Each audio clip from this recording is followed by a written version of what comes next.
So the Jazz just won game one versus the Clippers, 112 to 109. Rudy Gobert, he basically blocked Marcus Morris Sr.'s shot towards the end of the game. They obviously down by three and they had a chance. And yeah, Rudy Gobert, he came through being a former defensive player of the year, blocked the heck out of Marcus Morris Sr.'s shot, and they sealed the deal. Donovan Mitchell, he had 45 points.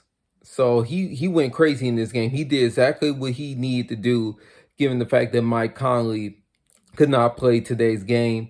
The Clippers were up by double digits. When was that happening? They were up by double digits in the second quarter, but then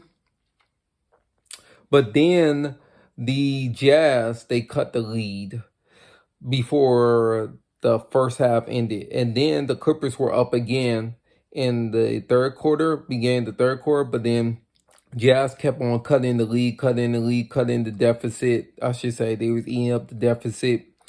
And then they finally, in the fourth quarter, started to break away towards, like the last 5 minutes of the fifth quarter. The fourth quarter, pardon me. But yeah, Donovan Mitchell played well. I do think that they took a couple of unnecessary threes.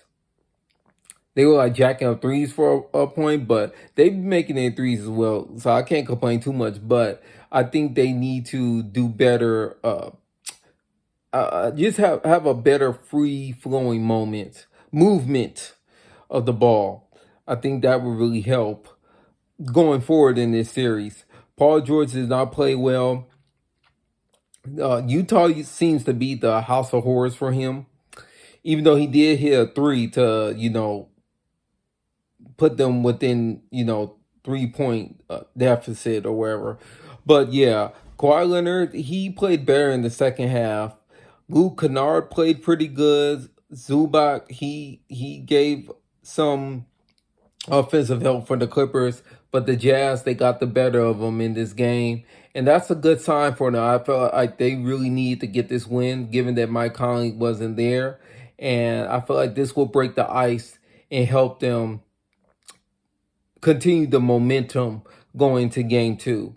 So, yeah, like I said, man, Donovan Mitchell went crazy. So, yeah, this was a really big win for Utah, given the fact that they were down by double digits and just kept coming up. And most importantly, they played defense unlike the Mavericks. They legit played defense and they got really physical with the Clippers. And I feel like that started to wear the Clippers down a bit, especially in the fourth quarter. So, give me your take on this game. And what can Utah do to ensure that they win game two so they can go up 2-0 series lead?